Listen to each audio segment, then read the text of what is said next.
Hi සුබ දවසක් ඔයාලා හැමෝටම.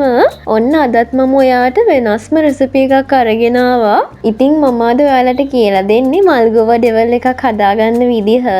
ඉතින් මේ ඩෙවල් එක චිකන් වලටත් වඩා රසයි. වෙජිටේරියන් අය නම් ගොඩක් කැමති වෙයි. මස් මාළු කන ඔයාලත් මේ රෙසිපි එකට කැමති වෙයි.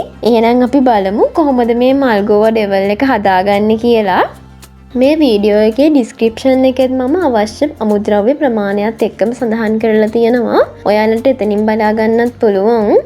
එතන මම මල්ගෝවා ග්‍රෑම් 100ක් හොඳට පිරිසිදු කරලා හොඳට සෝදලා අරගෙන තියෙනවා. ඊළඟට මම වතුර භාජනයකට ලුණු කුඩු ටිකකුයි කහ කුඩු ටිකකුයි දාගන්නවා. ඊට පස්සේ මල්ගෝවා ටික දාලා විනාඩි 30ක් විතර වහලා තියන්න. මොකද මල්ගෝවා ටික තඹ ගන්න නැතුව තමයි මම බැදගන්නේ. ඒ නිසා විනාඩි 30ක් විතර මල්ගෝවා ටික වහලා තියාගන්න. ඊළඟට අපි බැටර් එක හදාගමු. ඒකට මම පාන් පිටි කෝප්ප භාගයක් එකතු කරගන්නවා. ඉරිඟු පිටි මේස හැඳි දෙකක් එකතු කරගන්නවා. මිරිස් කුඩු මේස හැන්දක් එකතු කරගන්න.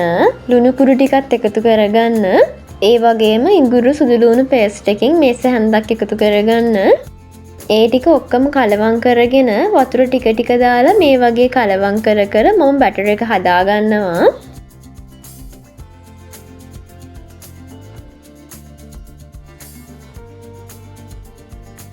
දැන් අපි වහලා තියපු මල්ගෝවා ටික බැටර් එකට දාගමු.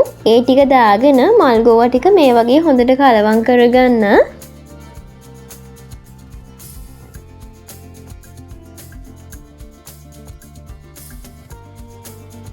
දැන් අපි තෙලේ දාලා මල්ගෝවා ටික හොඳට බැදගමු.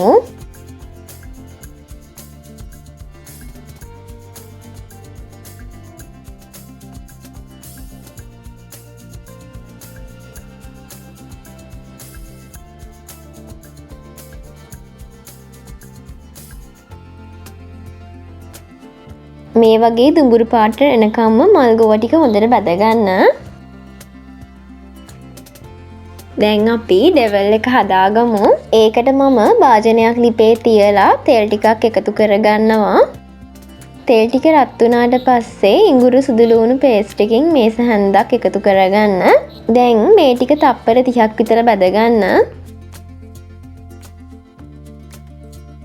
ඊළඟට මම සෝයා සෝස් මේස හැන්දක්, තක්කාලි සෝස් මේස හැඳි 3ක් විතර එකතු කරගන්නවා. ඊළඟට මේකට කෑලි මිරිස් මේස හැඳි 1/2ක් එකතු කරගන්න. සීනි මේස හැන්දක් එකතු කරගන්න.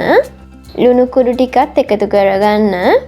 ඒ වගේම ගම් මිරිස් කුඩු මේස හැඳි භාගයක් එකතු කරගන්න. දැන් පොඩි වෙලාවක් මේ ටික හොඳට කලවම් කරගන්න.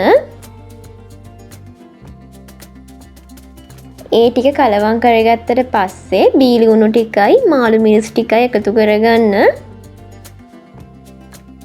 දැන් ආපහු එළවලු ටික කලවම් කරගෙන විනාඩි 2ක් විතර එළවලු ටික බාගෙට තඹ ගන්න. එළවලු ටික ගොඩක්ම තඹ ගන්න එපා. ඩෙවල් වලට ගද්දි එළවලු අමුවෙන් තමයි අරගන්නේ.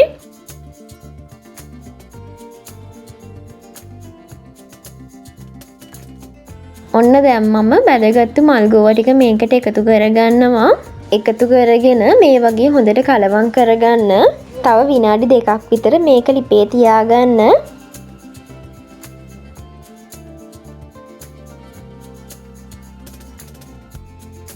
ඔන්න ඉතින් අපේ මල්ගෝවා ඩෙවල් එක හදාගෙන ඉවරයි. ඇත්තටම මේක හරිම රසයි. වෙජිටේරියන් අය නම් ගොඩක් කැමති වෙයි. ඉතින් ඔයා මේ රෙසිපි එකට කැමති නම් ලයික් එකක් දාන්න, කමෙන්ට් එකක් දාන්න, channel එක subscribe කරලා නැත්නම් subscribe කරන්න. මේ වගේ වෙනස්ම රෙසිපි වීඩියෝ එකකින් නැවතත් ඉක්මනටම හමු වෙමු. ඔයාලා හැමෝටම සුබ දවසක්.